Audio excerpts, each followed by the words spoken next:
What's going on, guys? The Conjuring universe has become overly popular with its many sequels. Starting off as a chronicling of the cases of Ed and Lorraine Warren, husband and wife paranormal investigators active mostly between the 60s and 70s, the series has covered many different cases. The Perron House, the Enfield House, and of course, Annabelle, just to name a few. But in this video, we're going to talk about another film that's connected to the ones I just mentioned. This is how the Curse of La Llorona connects to the Conjuring universe.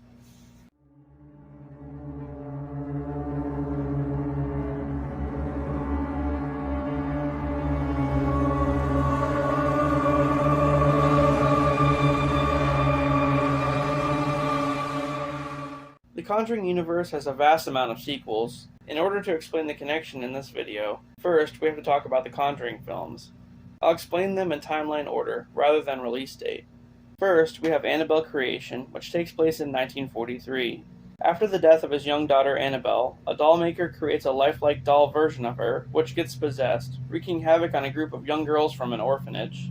Most notably, a girl named Janice, who ends up getting possessed. Then we have The Nun. This one takes place in 1952. In this one, Sister Irene, a novitate, is sent to investigate after a nun apparently kills herself, only to find out that a demonic entity named Valak is responsible. Following that is Annabelle in 1967. In this one, a young couple's home is invaded by members of a cult, one of which kills herself during the break-in. The couple have in their possession the Annabelle doll, which they plan to gift to their newborn. However, the blood of the cultist, who turns out to be the possessed Janice, spills on it, possessing the doll. Then, we have the first Conjuring movie in 1970. Ed and Lorraine Warren get brought in when a family named the Perrons experience hauntings in their farmhouse. Eventually, they discover the house once belonged to a witch named Bathsheba Sherman, who is the one haunting the house. After that is Annabelle Comes Home in 1972.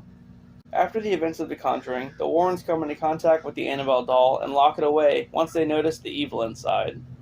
The doll gets placed in their artifact room, and one night their young daughter is getting babysat when Annabelle gets free from the enclosure and causes a bunch of mayhem in the house. Next is the second Conjuring movie in 1976. Ed and Lorraine travel to London where they meet Peggy, a single mother of 4, who's experiencing a haunting. Once the youngest daughter becomes possessed, they discover that Valak, the demon from The Nun, is responsible.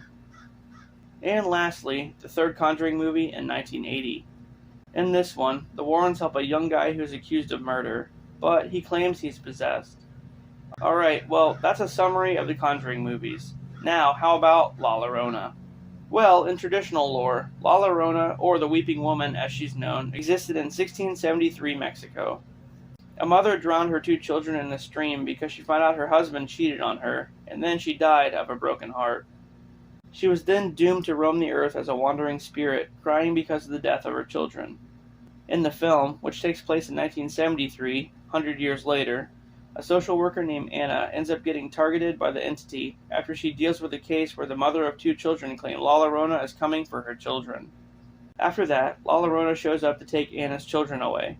The only thing that saves them from the entity is the help of a priest named Father Perez, who in the film says he already has experience with the supernatural. What he's referring to is the Annabelle doll.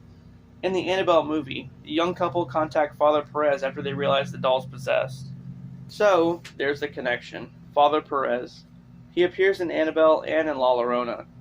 The Curse of La Llorona takes place after Annabelle Comes Home and right before the second Conjuring film. Also, the Warrens don't really have anything to do with the Curse of La Llorona, it just happens in the same universe as those films. But yeah, that's basically it. Just one character that appears in both films. Alright guys, thanks for watching, and keep on enjoying October Horror Fest. I'll see you later.